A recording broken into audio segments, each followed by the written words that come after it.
Queridos, a gente sempre vem à casa do Senhor e buscando respostas, né? A gente vem, Deus, fala comigo, Senhor, me dá uma estratégia, como vai ser, quando vai ser, de que cor vai ser. E não tem nada de errado nisso. Mas a gente vê na Bíblia que em muitos momentos, as pessoas chegavam dessa forma diante do Senhor e Ele respondia com uma pergunta. Houve um momento onde Jesus estava ali com os discípulos, com a sua tropa de elite, e Jesus faz uma pergunta para eles, depois deles caminharem um bom tempo com o Senhor, depois deles terem intimidade, Jesus pergunta a eles: e vocês, que dizem que eu sou? Olha que pergunta. Jesus caminhava com eles, eles estavam juntos há um bom tempo, e Jesus pergunta: o que vocês têm falado para os outros? Quem eu sou para vocês?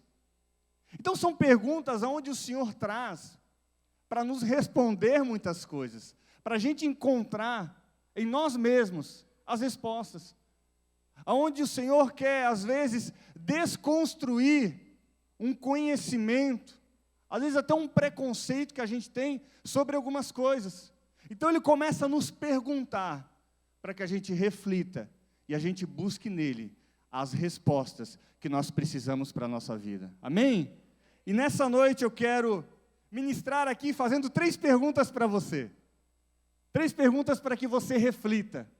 E você tenha certeza de que Deus tem algo novo e algo maior para a sua vida em nome de Jesus. Amém?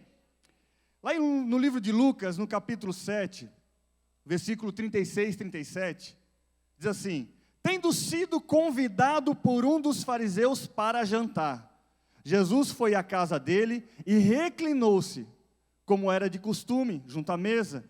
Assim que tomou conhecimento que Jesus estava reunido à mesa, na casa do fariseu, certa mulher daquela cidade, uma pecadora, trouxe um frasco de alabastro e cheio de perfume.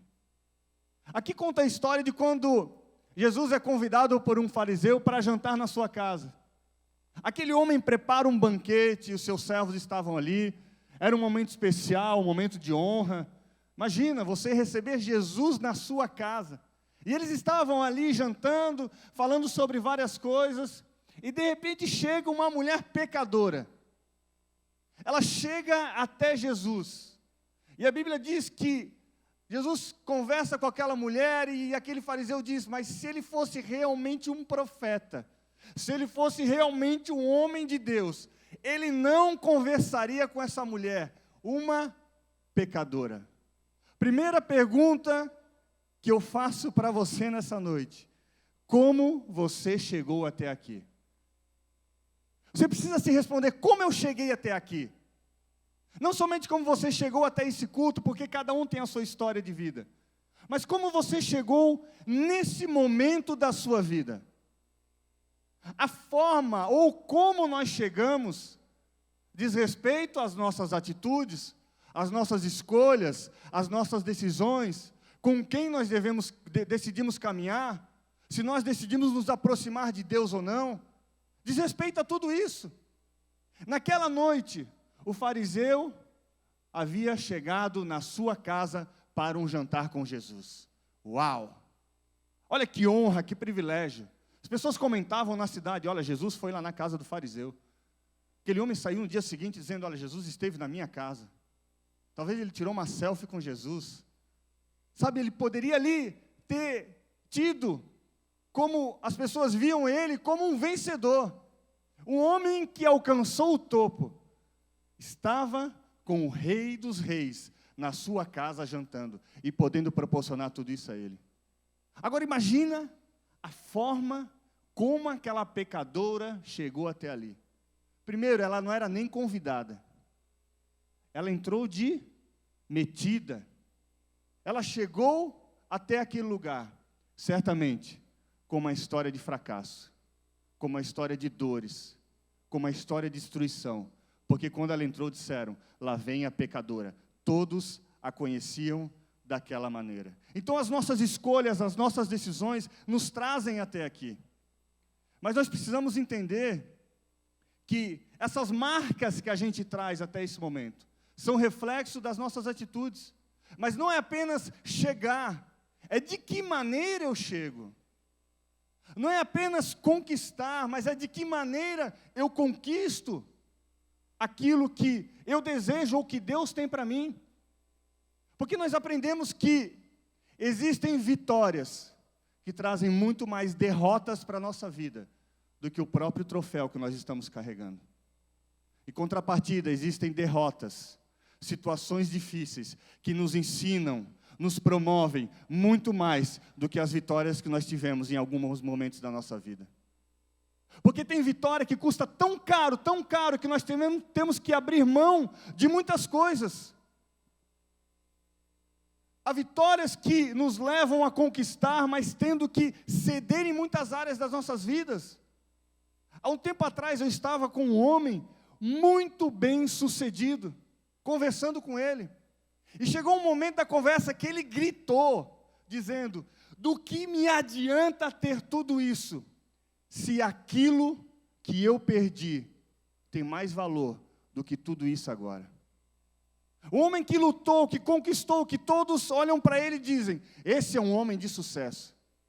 Mas que na verdade trocaria todos aqueles troféus por algo que ele deixou no meio do caminho.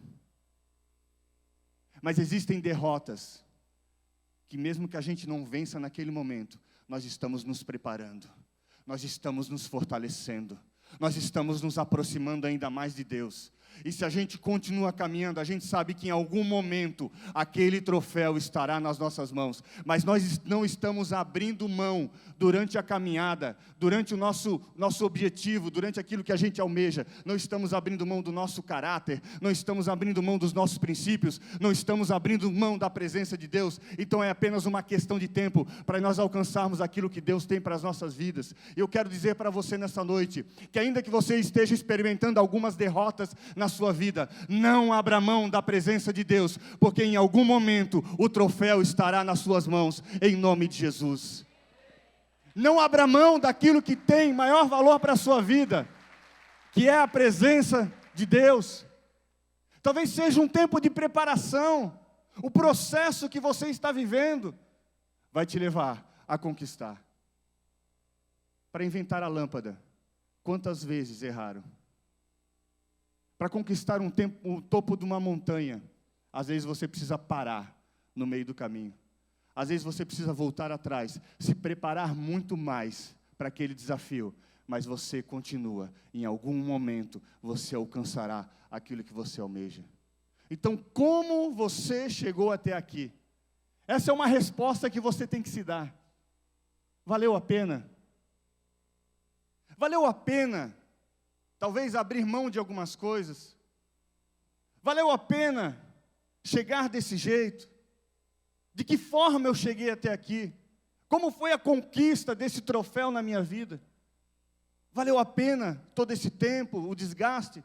Se valeu a pena, continua. Se não valeu, volta atrás e começa a conquistar talvez aquilo que ficou no caminho. Mas não abra mão da presença de Deus na sua vida, em nome de Jesus. Amém? Segunda pergunta: aonde estou? Como eu cheguei até aqui? Agora, como eu estou? Aonde eu estou? Versículo 38. Aquela mulher entra naquele local do jantar, na casa do fariseu. E aqui a Bíblia diz: e posicionando-se atrás de Jesus, prostrou-se a seus pés e começou a chorar. Suas lágrimas molharam os pés de Jesus, mas ela, em seguida, os enxugou com os próprios cabelos, beijou-os e ungiu com perfume. Aquela mulher entra, e ela não chega já na frente de Jesus: Jesus, olha os meus problemas, Jesus, olha para tudo. Não. Ela entra, se prostrando, atrás de Jesus, colocando Jesus à frente da sua vida. Colocando Jesus diante dela. Ela havia chegado até ali, com as suas escolhas, com as suas decisões, com o seu ego, com o seu achismo, com o seu preconceito. Mas naquele momento da vida dela, ela disse: não pode ser mais da minha maneira. Não pode ser mais como eu quero, não será mais na força do meu braço. Hoje eu me rendo diante do Senhor, e o Senhor estará à frente da minha vida. Quando nós colocamos o Senhor à frente da nossa vida, Ele é o nosso escudo, Ele vai ali nos protegendo. Queridos, quando eu era um jovenzinho, um pouquinho mais jovem, eu às vezes me metia numas confusões assim, né? Aquelas coisas, rapaz, umas brigas, umas confusões. Eu dizia, e agora, como é que eu vou me livrar desse pepino que eu arrumei?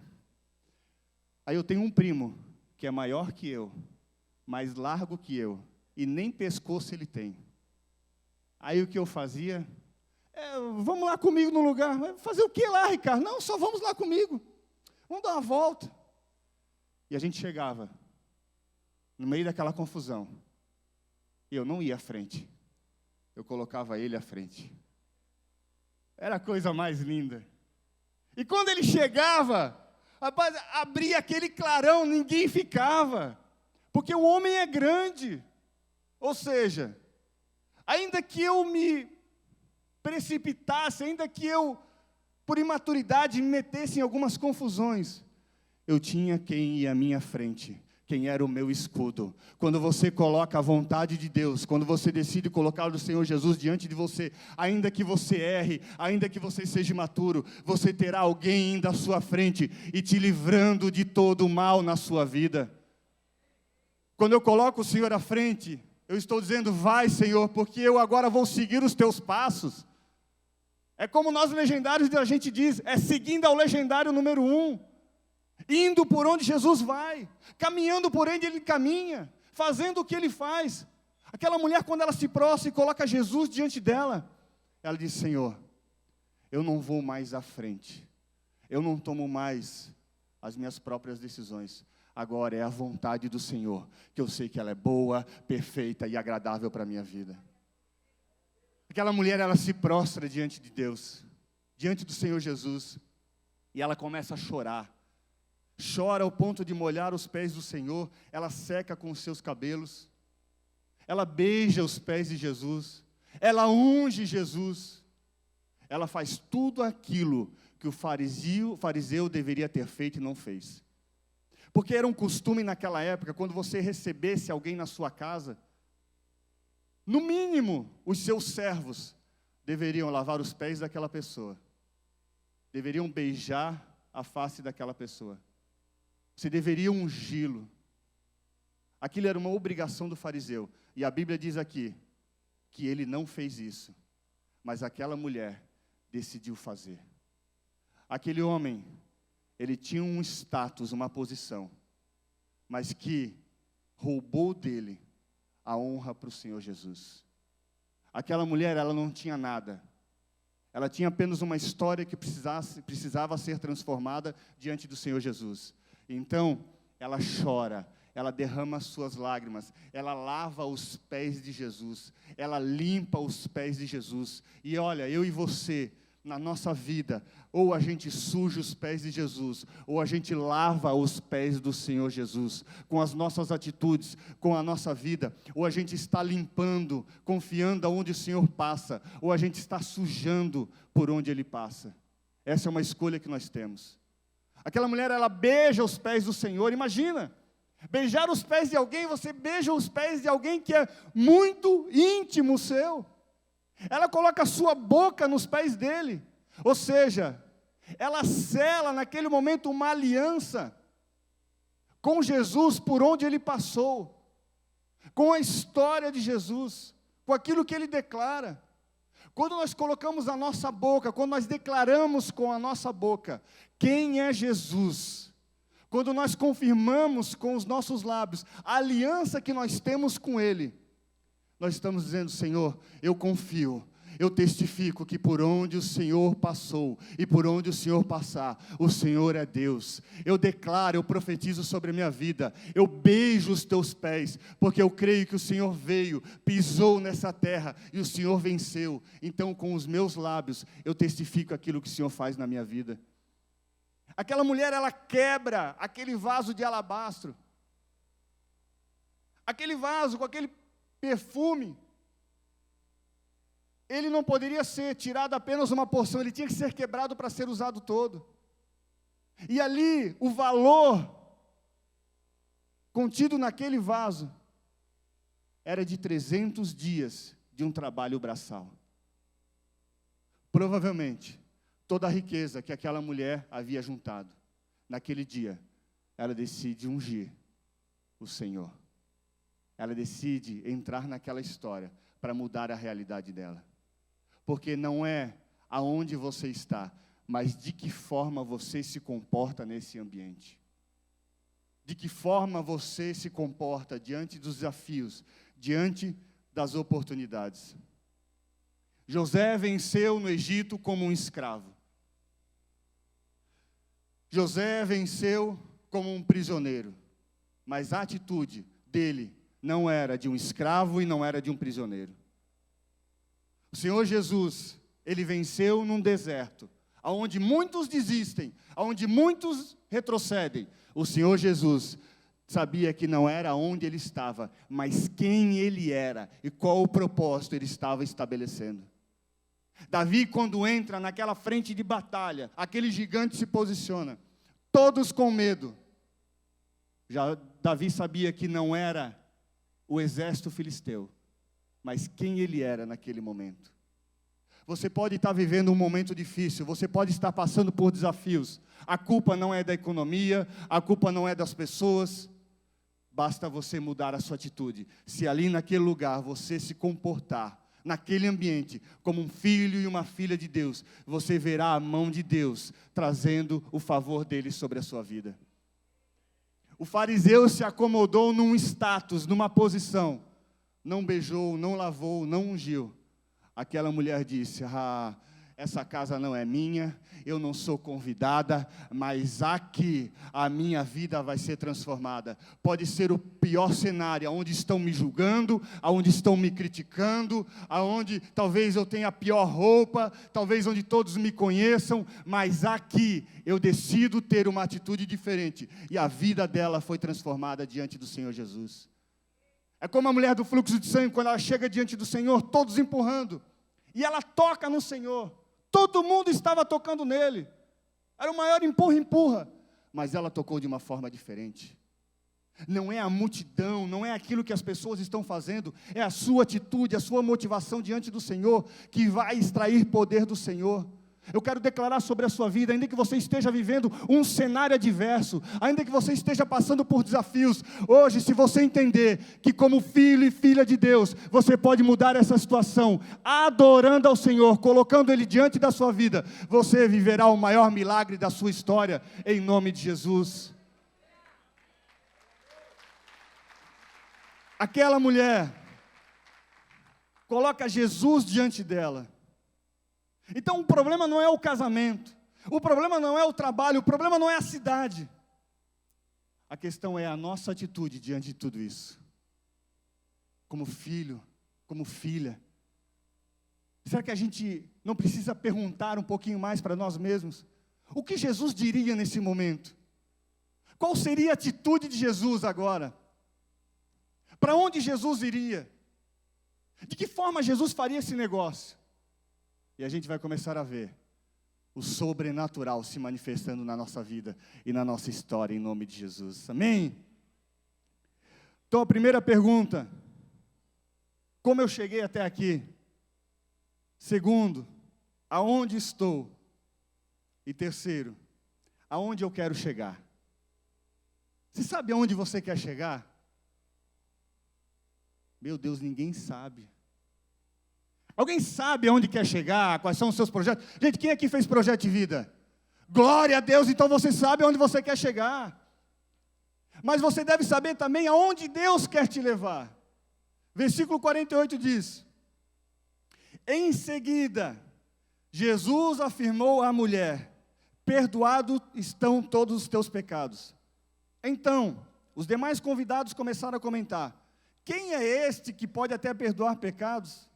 E Jesus revela à mulher: a tua fé te salvou, vai-te em permanente paz. Esse milagre, a pecadora, ela sai como uma mulher valorizada por Jesus. Havia na vida dela uma marca de pecadora, mas ela sai de lá como filha do Deus vivo. Mas isso aconteceu quando ela chegou naquele ambiente. Ela já tinha muito claro aonde ela queria chegar. Ela não ficou olhando para os lados, ela não ficou olhando para a diversidade, ela não ficou olhando para o olhar torto das pessoas, porque ela sabia aonde ela queria chegar e o que Deus tinha para a vida dela. Para de perder tempo com coisas que querem roubar a tua paz, com coisas que querem tirar o plano de Deus da sua vida, e olha para o alvo, que o teu alvo é Cristo, o teu alvo é aquilo que Deus tem para a sua vida. Há um tempo atrás me contaram uma história de uma loja que comprava os mesmos produtos que as outras concorrentes, mesmo modelo, mesma cor, mas quando ela chegava na sua loja, ela trocava a etiqueta. Ela tirava a etiqueta do fabricante e colocava a sua própria etiqueta. Então aquela loja, aonde os outros vendiam, vamos, por exemplo, por 100, ela vendia por 1000 o mesmo produto, apenas porque ela havia trocado a etiqueta. Particularmente não vejo nada de errado nisso, porque aquela loja estava valorizando o seu produto, colocando a sua identidade naquele produto. Aquela mulher entra com uma etiqueta, com uma marca, com um rótulo de pecadora, mas quando ela sai dali, ela sai com uma marca de filha do Deus vivo. Eu quero dizer para você, você pode ser como qualquer outro, ter o mesmo valor, mas quando você entende que Jesus, quando entra na sua história, Ele muda a tua marca, Ele muda o teu nome, Ele muda o teu rótulo, você passa a valer muito mais. Não porque você é melhor do que os outros, porque a roupa continua sendo igual a que vende nas outras lojas, mas agora ela tem um valor diferenciado. Quando você entende que Jesus na cruz do Calvário, Ele morreu por mim e por você, e a Bíblia diz que Ele pagou um alto preço. Como vale agora. Ele coloca uma marca do sangue de Jesus sobre as nossas vidas. E aquela marca como filho e filha de Deus. Eu fico imaginando nos céus, quando nós decidimos deixar de ser criatura de Deus para passarmos a ser filhos de Deus. É como você chegar numa escola. Às vezes tem aquelas crianças lindas, mas você olha, é linda. Mas vem o teu filho todo sujo, correndo, suado. Você abraça diferente, porque ele sim para você tem valor. Existem coisas que Deus olha dos céus, talvez veja como a maioria, mas quando Ele vê a marca que Ele colocou em você, aquilo tem muito mais valor, aquilo faz valorizar. Lá no livro de Isaías, capítulo 53, diz que o Senhor não tinha beleza, não tinha formosura, ninguém dava crédito para Ele, quando Ele estava sendo crucificado, mas o Pai olhava dos céus, mesmo Ele desfigurado, o Pai sabia a marca que Ele tinha como filho. E naquele momento parece que Jesus estava sendo derrotado. O inferno achava que havia ganho um troféu, mas na verdade era parte do projeto de Deus. E por isso Jesus disse: Pai, se possível afasta de mim esse cálice, mas que não seja feita a minha vontade e seja a tua. Porque Ele sabia que ainda que para os homens naquele momento parecesse uma derrota, Ele estava apenas passando por uma etapa, e lá na frente, a maior vitória da humanidade seria desatada através da cruz do Calvário, aonde nós poderíamos colocar um selo sobre as nossas vidas, de maior valor que existe, de filho e filha do Deus vivo. Então eu quero dizer para você, não te preocupe se você se encontra às vezes desencontrado, se encontra desencontrado, numa multidão, porque é como um pai, que quando vai buscar o filho na escola, ele só tem olhos para os filhos. Não importa se o filho naquele dia chorou, não importa se naquele dia o filho voltou sujo, não importa, é o filho que está vindo para os braços do Pai e vai retornar para casa. Todos os dias quando você acorda, saiba que os olhos do Pai estão sobre você, que Ele está olhando para a sua vida e dizendo: estou só esperando o momento de pegar no colo, só esperando o momento de carregar o meu filho, de estar na casa com Ele. Eu gostaria que você se colocasse em pé agora.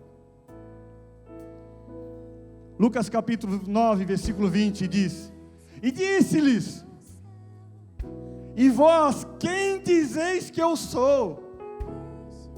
E respondendo Pedro disse: o Cristo de Deus. Ei, quem você diz que Jesus é hoje? Começo do ano, quando eu vou buscar meu filho, as professoras não conhecem ainda, e eu chego e ele vem correndo, a professora já segura, porque não sabe se eu sou o pai. E o que o meu filho diz para poder vir à minha presença? Ele briga com a professora? Ele discute com ela? Não! Ele só aponta e diz assim: é o meu pai. As portas se abrem e ele pode vir para o meu colo, e eu posso levá-lo para casa, para nós estarmos juntos. Sabe o que você precisa para ter acesso a Deus? É apenas apontar e dizer: Cristo Jesus, o meu Pai, o meu Deus, o meu Senhor e Salvador. E daí não haverá amarra, não haverá nada que te impede de vir à presença do Senhor. Por quê? Porque tudo se abre para que você possa estar na presença de Deus. Eu quero dizer para você, você não está aqui por acaso, porque quando você, talvez no subconsciente disse: eu vou à casa de Deus, eu vou à igreja, você estava dizendo: eu vou à presença do meu Pai. E o mundo espiritual parou, se abriu, para que você pudesse estar aqui hoje e sair com essa identidade sobre a sua vida, em nome de Jesus.